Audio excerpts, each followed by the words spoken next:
Nowadays, the employers are not looking at just at your resume, they're looking at your social media. And the first thing they're going to look at is your LinkedIn profile. And if it's not optimized, if it looks crappy, they're going to judge you based on that. So you can have as best polished resume as you want. It doesn't mean squat, because when you're on social media, that's what's going to make a difference. You're listening to Brainwork Framework, a business and marketing podcast, brought to you by focus-biz.com.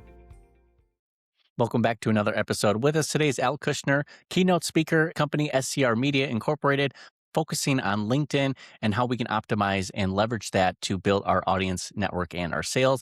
Al, so excited to have you on. How you doing today? I'm doing great, Chris. Hope all is well with you. Absolutely. Wanted to ask you more about your journey. What were you doing before that kind of led you down the path you're on today? Well, I've been involved in the insurance industry for at least over 20 years. And I found that working for myself was always a challenge because of the many hats you have to wear when working for oneself. And I didn't really have a team put together, so I was a marketer to entrepreneur and what have you. I would say that I got involved with LinkedIn since its inception about 20 years ago. I would think back in 2006, and it's been an incredible journey. It's really a great platform to really connect with business owners, and it really expanded my business and my reach. It was really something that evolved, in time, and it was really a great opportunity to be part of that. And it helped me inspire my latest book that I have. It's called the AI LinkedIn Advantage. So hopefully share some tips and insights with your listeners. Absolutely. And speaking more about today's world of digital marketing, social media, LinkedIn, I'm sure it has changed quite a bit over the last 20 years, but you've been a part of it. You've seen successes with it, and now you're teaching it to other people. What are the big things that people should be focusing on with their LinkedIn profile? I think the first thing to look at is really to optimize your profile in a way that, because LinkedIn is a search engine for the most part, and people are doing searches and they're using keywords to find people they want to connect with. So if you want to be found, you really need to have the type of keywords that make it easy for you to do that. So that's something we work on in my course. I provide a way to optimize the keywords and also work on profile images and the background image also, which is important too. So a lot of things that I show people, and after they do that, they'll find that they will get a lot more leads coming in, a lot more opportunities for jobs, and it's just an incredible platform. And that right now is an optimal time because the LinkedIn algorithm is hungry for content, hungry for videos. So it gives you an opportunity to give you incredible reach that you can never have in other platforms. Absolutely. And throughout your tenure, have you noticed that most people are kind of making the same silly mistake utilizing their LinkedIn profile, is like using it the wrong way? Yeah, I mean, they treat it like a resume for the most part, and they don't even look at it after all these years. So, I mean, they just kind of keep it as a placeholder, and sometimes they don't even have an image or a picture, and they really are at a disadvantage, particularly if in a competitive situation, because nowadays the employers are not looking at just at your resume, they're looking at your social media. And the first thing they're going to look at is your LinkedIn profile. And if it's not optimized, if it looks crappy, they're going to judge you based on that. So you can have as best polished resume as you want. It doesn't mean squat, because when you're on social media, that's what's going to make a difference. Right, absolutely. And can you tell me more about your product service offering that you have? It's an AI powered system that leverages LinkedIn.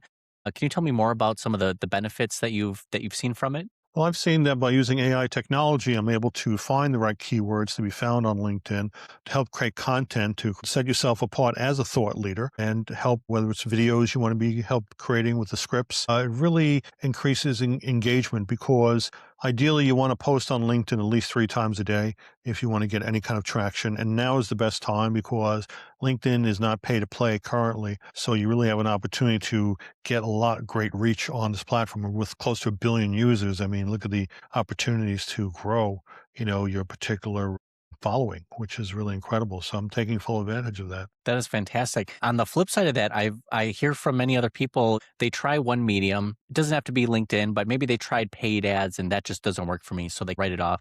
I've tried LinkedIn and that hasn't worked for me, so they write it off. Why should they reconsider LinkedIn if it's something that they've tried before but really didn't gain any traction from? Well, very simple. LinkedIn is kind of acting like Facebook was in 2012, where basically you can pretty much post it and you will get an incredible reach.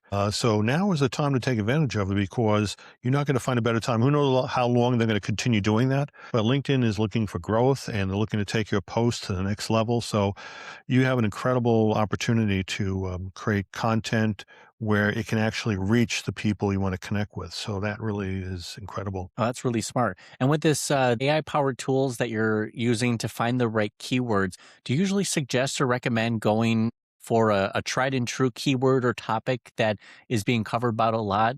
Or do you try to find like the very specific sub niche or subtopic within a space to help gain more traction and viewers? A lot of times the AI technology may analyze your competition and see what is working for them, and then try to use that, incorporate it into your particular profile so you can be able to stand out. And that's really what it's all about. Because again, if you're not taking advantage of AI, your competitors are. So you're at a disadvantage if you're not doing it. So you really need to embrace it and use a variety of different AI tools. You know, they have ChatGPT, you got Jasper, you got Perplexity, just to name a few. And I use a host of different ones that really helps me to refine and make improvements where normally I do it on my own would take me weeks, months on average. So this is really great. Absolutely. And with all the AI tools out there, I feel like my favorite AI tool kind of changes weekly or monthly because another player comes into the game or absolutely changes the game.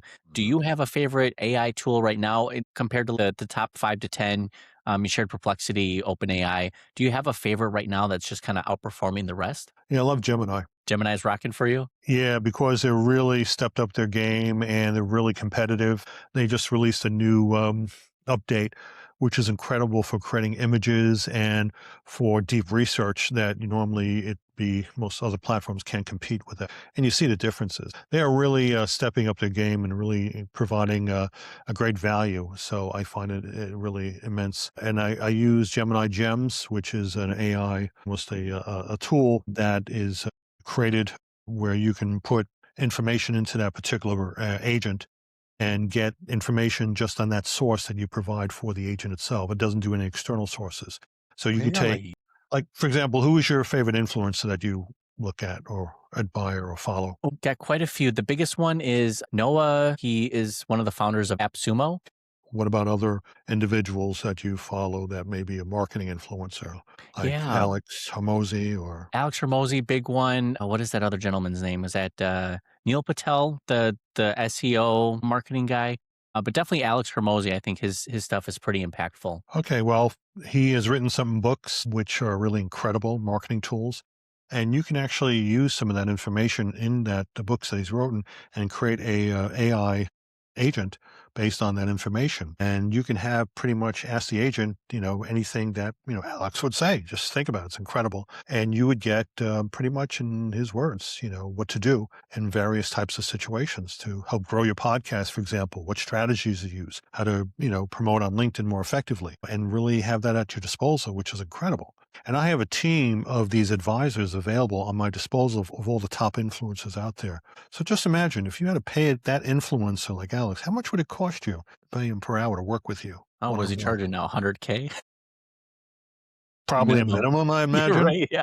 Just imagine having him working for you 24/7 and at your disposal. You had a thought at night at midnight, you go right to the AI gem and it'll go ahead and provide you the answer. And it's incredible. So I really has been growing my business in leaps and bounds using this technology. That's a fantastic way to use that tool. And what a perfect time, because I feel like most entrepreneurs were up late at night hashing out ideas, but we're in our own head and we don't always have someone to talk to. So to have, an agent almost train specific to the expertise or the topic that you're trying to cover, that's got to be incredibly helpful. Oh, and very reassuring too. And I've seen the results. Okay. Every advice they've taken has really made a difference in the reach and the gains. And it's really helping me in competitive situations. So, and it Wow. really is an advantage. So if you're looking for people who are going to inspire you, I mean, they have the resources available. There's no excuse not to take advantage of it. And that's what I love about using gems with Gemini. I love that. Do you mind if I ask your personal thoughts on LinkedIn Premium? Is it worth the $100 price tag per month versus what people could do for free on LinkedIn? Yeah, there are noticeable differences with Sales Navigator, for example. Again, depending on what your situation is, if you're looking for work, it can help you to find potential employers, people who are hiring. which is great. And also you'll know if they're active on LinkedIn, which you don't get with the free version. In addition, if anyone's checked out your profile, again, also you don't get that in the free version. So you can see whether or not someone's curious about your capabilities or profile. So in addition to other things that we can go on in a whole different episode on Sales Navigator, but for me, I find it an invaluable service. But again, if you're not using LinkedIn, if you don't really feel it's worthwhile, then you're going to waste your money on that. That's really up to you. Right. It sounds like LinkedIn Premium is not so much, hey, I'm going to pay to get more reach and visibility. This is really just giving you the tools and the insight for you to make more informed decisions. Yeah. It's really an invaluable service. It will give you the proper connections. What I find is that when I'm doing any type of outreach, I'm very specific to whoever I want to connect with. Right now, I'm focusing on event planners and meeting planners. And for me to do a search on LinkedIn on the free version is not really possible. I find out exactly when these individuals are online or if they're active or they recently changed jobs. And it's a great opportunity to reach out and connect with these individuals. I send out newsletters, and a lot of times they get subscribed to my newsletter, so it actually helps build my influence. So it's really an incredible tool to use to give you the leverage over the competition. And that makes a lot of sense because even when I'm performing some LinkedIn searches, some of those searches can populate tens of thousands of individuals. And if you're trying to do a campaign and be effective, you really do want to be focused more on people who are active on LinkedIn, someone who posted recently, so you can get out of the clutter and just focus on more high intent, more just active individuals on the platform. I think that's really smart. In addition to fine tuning it, based on job title, the company size as well, these are other factors that make a difference if you getting the results you're looking for as the right person. I mean, if you had to go to a networking event, just think about, okay, a lot of times you don't really meet the key person you want to talk to. So this is even better than that because you get to find out exactly the title. Maybe they changed jobs recently. It gives you an opportunity to engage with this individual. A lot of times you can follow them on LinkedIn, and if they post something, it gives you an opportunity to reply to that post.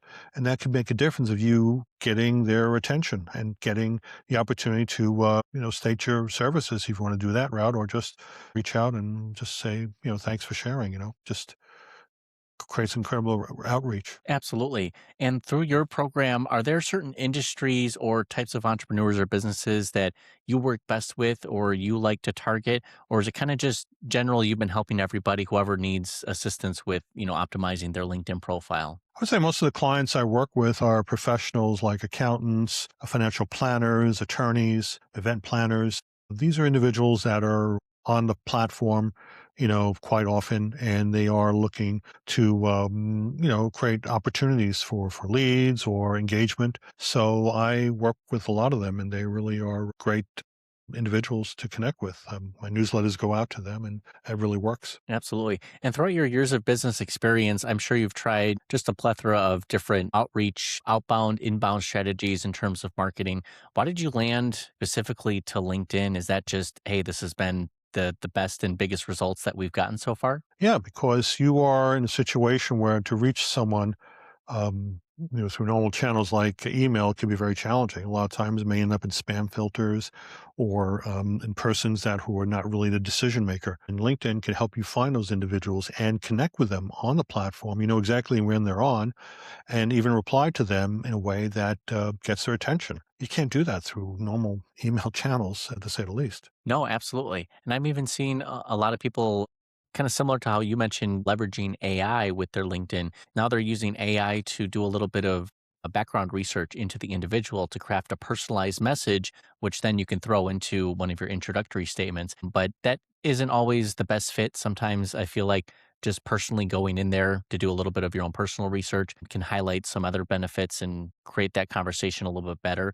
But do you like to use some sort of, beyond on the AI that you've used already? Is there a way that they can expand certain tools to kind of fit into what they're working with their LinkedIn profile so far? Well, again, it can analyze the company or the individual. For example, I'm looking for event planners and finding out what next event they're focusing on. And I would reach out to them and maybe comment on a prior event and see if they're looking for speakers. And I would craft a way that comes across as not salesy, but as as a resource for that planner who's looking for potential speakers. That's the way about you want to be authentic when you're doing outreach. Absolutely. And have you found, more or less success if you are more direct in your sales approach or just kind of more casual, like let's build a relationship first and just sneak in what I do as opposed to like a hard direct sell? I find in approaching individuals I want to connect with, I usually like to visit their profile and ring their bell because I get notified as soon as they're posting on LinkedIn, particularly if they're active.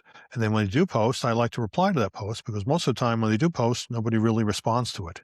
So I pretty much are able to get the attention of that individual, whether it's an influencer or a potential, planner. This is a great strategy as opposed to doing a direct connection where they may not know you. And a lot of times they may look at it as a spam or what have you, because they're inundated all the time. I'm sure yourself, as soon as you get on LinkedIn, you're inundated with annoying, people trying to connect you or worse, pitch slap you, which is usually what it is. And it's really laughable at sometimes what I receive.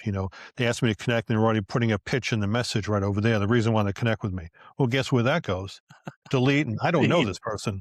Oh, it is so true.